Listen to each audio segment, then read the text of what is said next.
Hello दोस्तों, स्वागत है आपका इस वीडियो में। दोस्तों, अगर बात करें जॉन कीट्स की इस शानदार ओड की, जिसका कि टाइटल है odd on A Grecian earn, तो दोस्तों इससे पहले कि इस पोएम के बारे में मैं डिस्क्रिप्शन करूं, मैं आपको बताता चलूं कि अगर आप जॉन कीट्स की और दो पोएम्स ला बेले डेम्पसन्स मर्सी और ओड टू ए नाइटिंगेल को भी पढ़कर इंजॉय करना चाहते हैं, तो मैंने ऑलरेडी इन पोएम्स को ज़बरदस्त तरीके से डिस्क्रिप्शन किया है, जिसका कि लिंक मैं डिस्क्रिप्शन बॉक्स में ऐड कर दूंगा, जहां से आप विज़िट करके इन पोएम्स को पढ़कर एंजॉय कर सकते हैं। तो दोस्तों, अब बात करते हैं जॉन कीट्स की इस poem ode to a Grecian urn की। तो सबसे पहले अगर हम बात करें इस पोएम के title odd on A Grecian urn की मीनिंग की, तो ओड का मतलब होता है संबोधन गीत, जिसे कि किसी भी एक पर्टिकुलर प्लेस, थिंग और इवेंट के ऊपर कंपोज की जाती है। ग्रेसियन मतलब ग्रीक से रिलेटेड और अर्न का मतलब होता है कलश या अस्थि कलश, यानी कि हम इसे हिंदी में कह सकते हैं ग्रीक से संबंधित कलश पर संबोधन। दोस्तों, ये पोएम भी 1819 में कंपोज की गई थी और एनोनिमसली यानी कि गुमनाम से एनल्स ऑफ फाइन आर्ट नामक वर्क में 1819 में ही पब्लिश हुई थी। तो दोस्तों, जॉन कीट्स ने जब इस अस्थि कलश पर बनाए हुए बहुत सारे फिगर्स को देखा, चित्रों को देखा, तब इन्होंने इसे एक पोएम के माध्यम से एक्सप्रेस किया। उस पर क्या क्या इन्होंने देखा, उनको किस तरीके से देखकर फीलिंग आई, उन सारे फीलिंग्स को इन्होंने odd on A Grecian earn नाम की जो पोएम है उसमें बताया था। तो आइए इनके पोएम के माध्यम से समझते हैं उस अस्थि कलश पर क्या क्या फिगर थे, क्या क्या चित्र बने हुए थे और उसका क्या क्या मतलब ये निकालते हैं। Thou still unravished bride of quietness, thou foster child of silence and slow time. John Keats कहते हैं उस कलश पर एम्ब्रॉयडरी करी हुई बहुत सारे चित्रों के बारे में। इस कलश को कहते हैं दाउ स्टिल अनरेविस्ड, तुम तो अनरेविस्ड हो। दाउ मीन्स तुम, स्टिल मतलब अभी भी, अनरेविस्ड मतलब अछूती, ब्राइड मतलब दुल्हन, ऑफ क्वाइटनेस मतलब शांति की। तुम तो अभी भी शांति की वो अछूती दुल्हन हो। अछूती दुल्हन का मतलब होता है शादी के बाद वो स्त्री जिसको उसके पति के द्वारा अभी भी टच न किया गया हो, स्पर्श न किया गया हो। तो कह रहे हैं कि तुम तो अभी भी अछूती शांति की वो दुल्हन हो। Thou foster child of silence and slow time, thou तुम, फोस्टर चाइल्ड गोद ली हुई या दत्तक पुत्र हो, ऑफ साइलेंस चुप्पी की, शांति की, एंड स्लो टाइम और धीरे धीरे गुजरते हुए वक्त की। तुम उस दुल्हन की समान हो कि शांति की उस दुल्हन की समान हो जिसको कि अभी तक स्पर्श नहीं किया गया हो, यानी कि तुम अभी भी पवित्र दुल्हन हो। तुम शांति की और धीरे धीरे गुजरते हुए वक्त की दत्तक पुत्र हो। सिल्वन हिस्टोरियन हु कांस्ट दस एक्सप्रेस, सिल्वन हिस्टोरियन होता है ग्रीक में पेस्टरल, यानी कि गडेरियों के बारे में, उनके जीवन के बारे में इतिहासकार जो होते हैं उन्हें सिल्वन कहते हैं, यानी कि ग्रामीण क्षेत्रों के इतिहासकार हो तुम।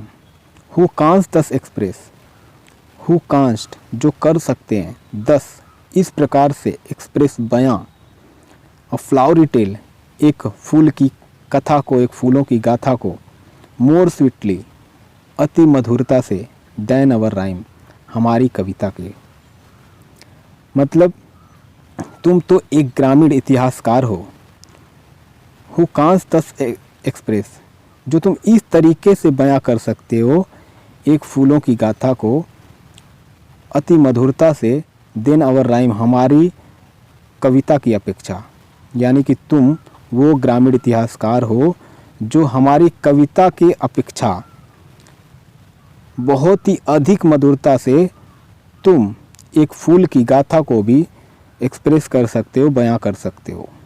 What leaf fringed legend horns about Dai shape, what leaf fringed legend वो कौन सी पत्तियां हैं, फ्रिंज लीजेंड जिसे तुम पर बनाया गया है, तुम पर एम्ब्रॉयडरी करी गई है, तुम पर डिकोरेट किया गया है, सजाया गया है, हॉर्न्स और इस सजाए हुए इन पत्तियों पर किसका राज है? हंट्स मतलब राज या सत्ता, किसकी सत्ता है? अबाउट दाई शेप, तुम्हारे इस आकृति पर। तुम्हारे इस आकृति पर जो चारों तरफ पत्तियों से एम्ब्रॉयडरी करी गई है, चारों तरफ पत्तियां अंकित करी गई हैं, वो किसकी, उस आकार पर किसका राज है, किसका सत्ता है, किसका अधिकार है? ऑफ डिटीज आर मोर्टल्स, क्या किसी देवों की है? ऑफ डिटीज, क्या किसी भगवान की है? क्या किसी देवताओं की है? या मोर्टल्स, या फिर किसी इंसानों की है? किसका राज है इस पर? और अब बोथ, या फिर इन दोनों की? कहते हैं कि जो तुम्हारे यानी कि उस कलश के चारों तरफ जो पत्तियों की एम्ब्रॉयडरी हुई है, उन एम्ब्रॉयडरी में जो ये आकृति है, जो इसकी शेप है, उस पर किसका अधिकार है? क्या ये देवताओं का अधिकार है या फिर इंसानों का अधिकार है, या फिर इन दोनों का है? In Tempe or the dales of Arcady, in Tempe or the dales of Arcady, क्या ये टेम्पी या फिर डेल्स या फिर घाटी ऑफ आर्केडी, क्या ये टेम्पी या फिर आर्केडी की घाटियाँ हैं? ये किन घाटियों में डिकोरेट करी गई हैं? क्या ये टेम्पी की घाटियों में करी गई है या आर्केडी घाटियों में करी गई हैं? What men or gods are these, ये कौन से लोग हैं? और गॉड्स आर दीज, या फिर ये कौन से देवता हैं? यानी कि उस अर्न पर, उस कलश पर बनाए गए उस चित्रों में कहते हैं कि ये कौन से मानव हैं, ये कौन से देवता हैं? व्हाट मेडन्स लोथ, और ये कौन सी कुंवारी कन्याएं हैं? लोथ अनहैप्पी, अप्रसन्न, और ये कौन अप्रसन्न नवयुवतियाँ हैं, कुंवारी युवतियाँ हैं? That made pursuit, what made pursuit, और ये कौन है जो पागल की तरह से इनका पीछा कर रहे हैं? व्हाट स्ट्रगल टू एस्केप, और ये किस तरीके से बच निकलने के लिए संघर्ष है, किस तरीके का संघर्ष है बच निकलने का? What pipes and timbrels, what wild ecstasy, what pipes, ये किस तरीके की बांसुरियाँ हैं? एंड टिम्बरल्स, और ये किस तरीके के डफलियाँ हैं? व्हाट वाइल्ड एक्सटेसी, और ये किस तरीके का पागलपन भरा आनंद है? इसको फिर से देखते हैं। जॉन कीट्स कहते हैं उस कलश पर बने हुई आकृतियों को देखकर, उस कलश को कहते हैं कि तुम तो अब भी शांति की, संतोष की वो दुल्हन हो जिसे अभी तक छुआ भी नहीं गया है, जिसको स्पर्श भी नहीं किया गया है, और तुम तो इस धीरे धीरे बीतते हुए पल और शांति की वो गोद ली हुई पुत्री हो, उस गोद लिए हुए पुत्र की तरह हो। सिल्वन हिस्टोरियंस हु कांस दस एक्सप्रेस, और तुम वो ग्रामीण इतिहासकार हो जो हमारी कविता के अपेक्षा तुम किसी फूलों की गाथा को अति मधुरता से बयां कर सकते हो।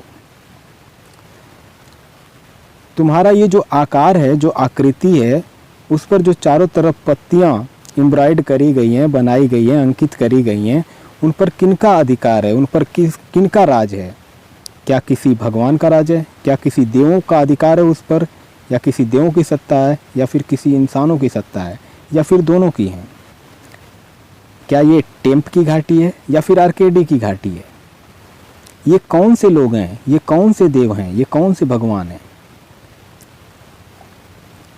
ये दुखी नवयुवतियाँ कौन हैं? ये कुंवारी कन्याएं कौन हैं जो दुखी मालूम पड़ती हैं? और ये पागल कौन है जो पागलों की तरह इनका पीछा कर रहे हैं? और ये कौन है जो इन युवतियों का पागलों की तरह पीछा कर रहे हैं? और ये कैसा संघर्ष है बच निकलने की? ये किस तरीके की बांसुरी है, और ये किस तरह की डफलियाँ हैं, और ये किस तरीके का पागलपन भरा आनंद है? अगली पंक्ति देखते हैं। Heard melodies are sweet but those unheard are sweeter. दोस्तों एक प्रोवर्ब है, डोर के ढोल सुहावन होते हैं। मतलब कि कहा जाता है कि हर्ड मेलोडीज, जो कि गीत सुनाई देती है, आर स्वीट, वो बहुत मधुर होती है। But those unheard are sweater, लेकिन जो सुनाई नहीं देती है, आर स्वीटर, वो अति मधुर होती है। देयरफॉर, इसलिए ये सॉफ्ट पाइप्स प्ले ऑन, हे सॉफ्ट पाइप्स, ओ मधुर बांसुरी तुम बजती रहो। Not to the sensual ear but more endeared, इन कानों के लिए नहीं, हे बांसुरी, हे मासूम बांसुरी तुम बजती रहो, इन कामुकता भरे कानों के लिए नहीं, बट मोर इंडियर्ड, बल्कि अत्यधिक प्रिय लगने वाली, pipe to the spirit ditties of no tone, उन आत्माओं के लिए बजो जिन आत्माओं को किसी टोन की ज़रूरत नहीं होती, वो तो बस एहसास करना होता है। Fair youth beneath the trees thou canst not leave, कहते हैं कि हे सुंदर युवा बीनीथ द ट्रीज, वृक्ष के नीचे, दाउ कांस्ट नॉट लिव, तुम रुक नहीं सकते, दाई सॉन्ग, अपने गीत से, मतलब हे फेयर युवा तुम अपने गीत गाते रहो, तुम अपने गानों को रोक नहीं सकते। Nor even can those trees be bare, nor ever can, और ना तो ये पेड़ ये वृक्ष अपने पत्तों को झड़ा सकते हैं। बोल्ड लवर, हे साहसी प्रेमी, नेवर नेवर कांस्ट दाउ किस, तुम कभी भी नहीं, तुम कभी भी अपनी माशूका को किस नहीं कर सकते, तुम कभी भी अपने बिलव्ड को किस नहीं कर सकते। दो विनिंग नियर द गोल, यद्यपि भले ही तुम अपने मंजिल के बहुत करीब हो, येट डो नॉट ग्रीव, लेकिन फिर भी तुम्हें दुखी नहीं होना है। कहते हैं हे साहसी प्रेमी, तुम कभी भी अपनी प्रेयसी को चुंबन नहीं ले पाओगे, यद्यपि तुम बिल्कुल अपने मंजिल के करीब होगे, यानी कि बिल्कुल किस करने के करीब होगे, लेकिन उसके बाद भी तुम्हें दुखी नहीं होना है। सी कैन नॉट फेड, उसकी जवानी कभी ख़त्म नहीं होगी, मतलब वो उसका जो हुस्न है वो कभी ढलेगा नहीं। दाऊ दो दाऊ हेस्ट नॉट दाई ब्लिस, यद्यपि तुम्हारी जो हेस्ट है, जो तुम्हारी ब्लिस है, जो तुम्हारी कामना है, जो तुम्हारी इच्छा है, वो कभी पूरी नहीं होगी। For ever wilt Dau love, लेकिन हमेशा विल्ट दाऊ लव, तुम्हारा प्रेम बना रहेगा उसके लिए।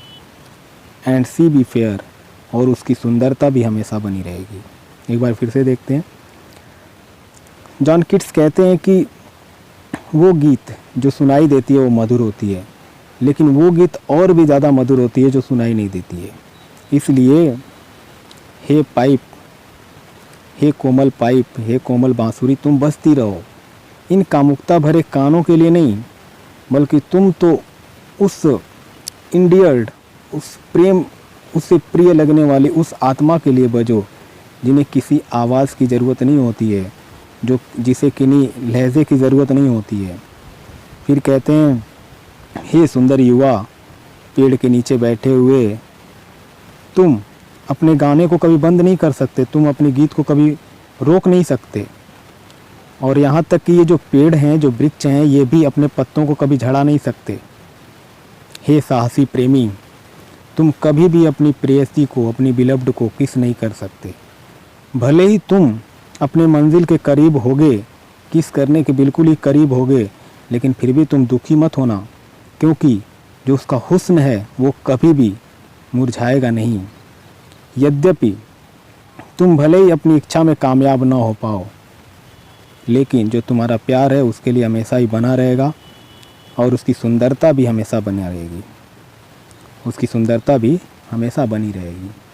आ हैप्पी हैप्पी बो दैट कैन नॉट सेड leaves lips nor ever bid the spring edu, कहते हैं अरे सुखी सुखी डालियाँ, अरे प्रसन्न अति प्रसन्न डालियाँ, दैट कैन नॉट सेड योर लिप्स, तुम अपने पत्ते को कभी नहीं झड़ा सकती, nor ever bid the spring adieu, और ना ही तुम कभी वसंत ऋतु को अलविदा कह सकती हो। And happy melodist unwearied for ever piping songs for ever new, and happy melodist, और वो, और हे प्रसन्न गायकार, अनवेरिड, तुम तो बिल्कुल अनथके से हो, तुम तो बिल्कुल थकने वालों में से नहीं हो। For ever piping songs for ever new, तुम हमेशा अपनी बांसुरी बजाते रहो और तुम नित्य नए गीत गाते रहो। More happy love, more happy happy love. जो प्रेम होता है वो बहुत खुशियों भरा होता है, बहुत ज़्यादा खुशियों भरा होता है, और हैप्पी लव होता है, बहुत खुशियों भरा प्रेम होता है।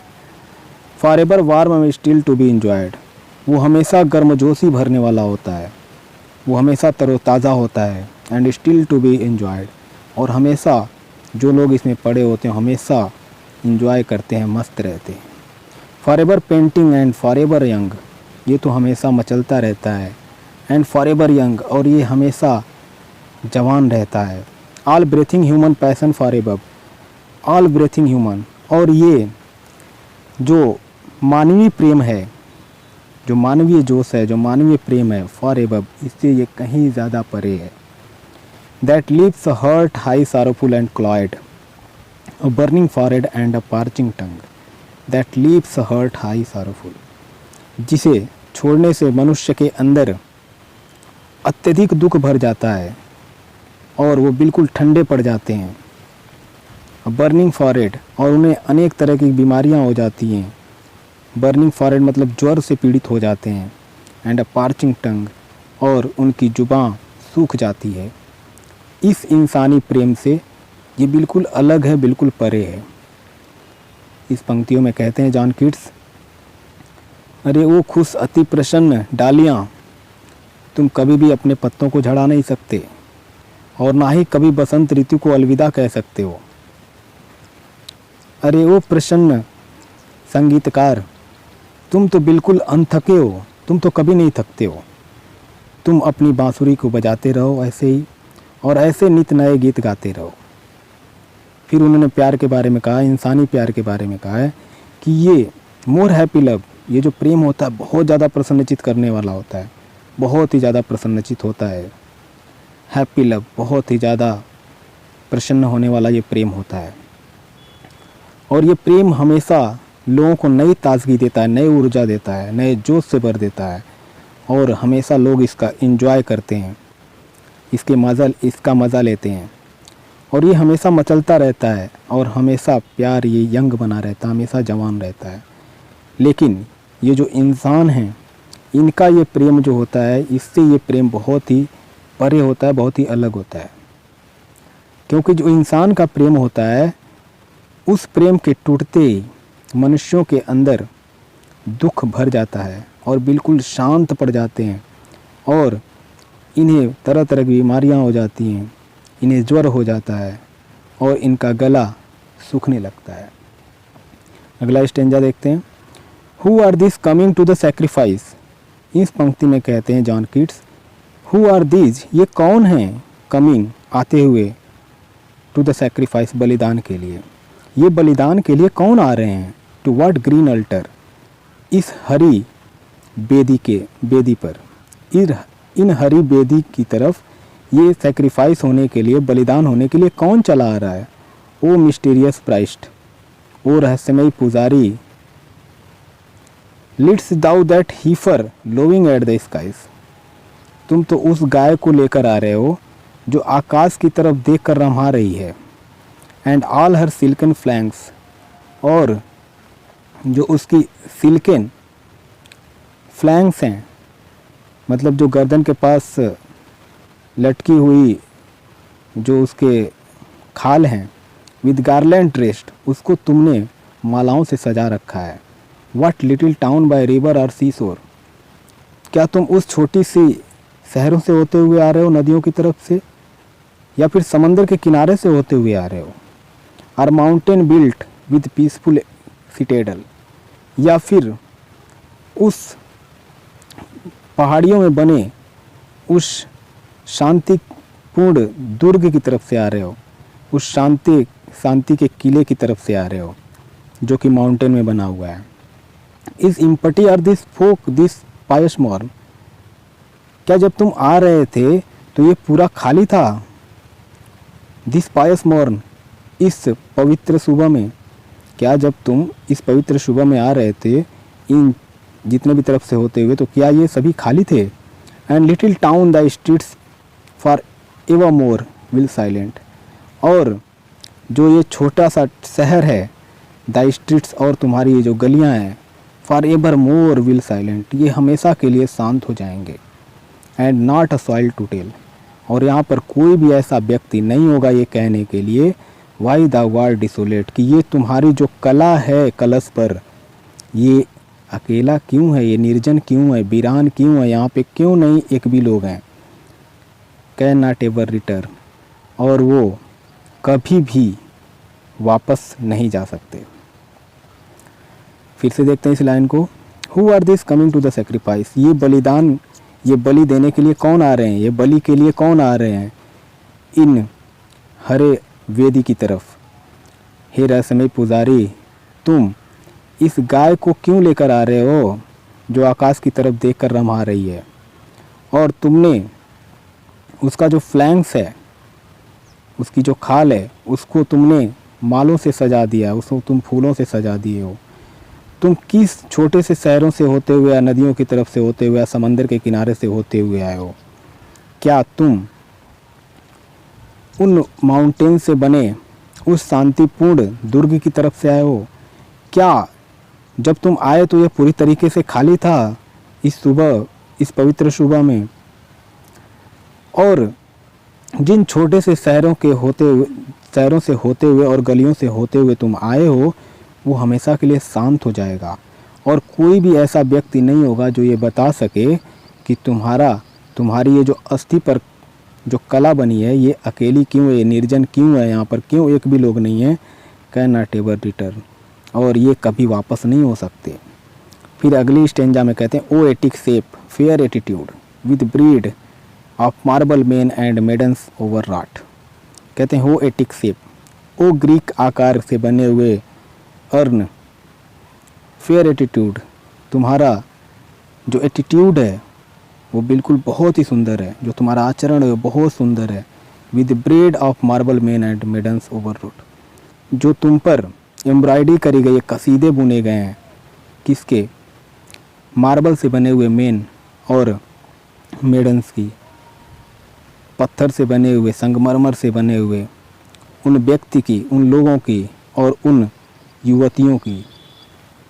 With forest branches and the trodden wheels, जिस पर कि जंगल की बहुत सारी लकड़ियों के बहुत सारी ब्रांचेस हैं, बहुत सारे पेड़ों के ब्रांचेस डिकोरेट किए गए हैं उस पर। एंड द ट्रडन वीड, और पैर से कुचले हुए उस घास को भी उस पर एम्ब्रॉयड किया गया है। द साइलेंट फॉर्म, और जो तुम्हारा रूप है वो बिल्कुल शांत करने वाला है।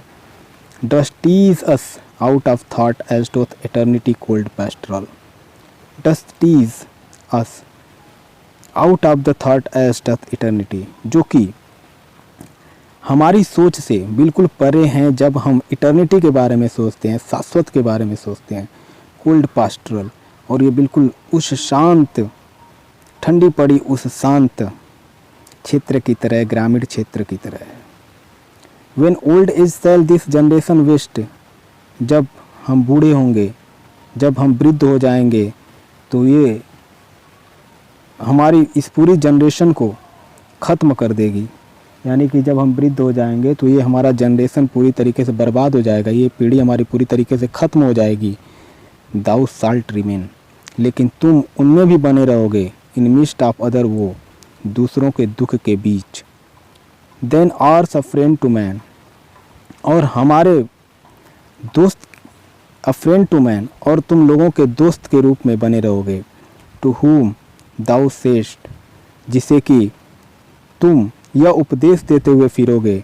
Beauty is truth, truth beauty, beauty is truth, सुंदरता ही सत्य है और सत्य ही सुंदर है।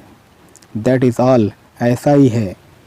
ये new on earth and all ये नीड टू नो, ये धरती पर जो लोग भी होंगे ये जान सकेंगे, और इससे ज़्यादा लोगों के जानने की कोई भी ज़रूरत नहीं होगी।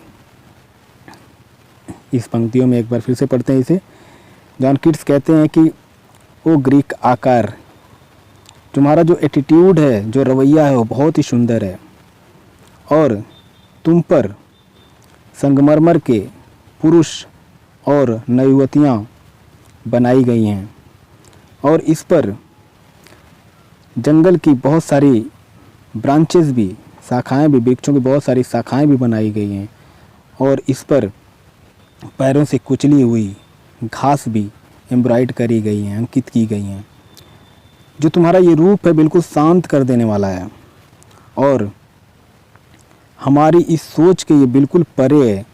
जब जैसे हम इटर्निटी के बारे में सोचते हैं, जैसे हम शाश्वतता के बारे में सोचते हैं, और उस तरीके से जो हमारी सोच होती है वो शाश्वत पूरी तरीके से उससे परे होता है, उस तरीके से तुम्हारी ये चुप्पी है कोल्ड पास्टरल और बिल्कुल शांत कर देने वाले उस ग्रामीण क्षेत्र की तरह है।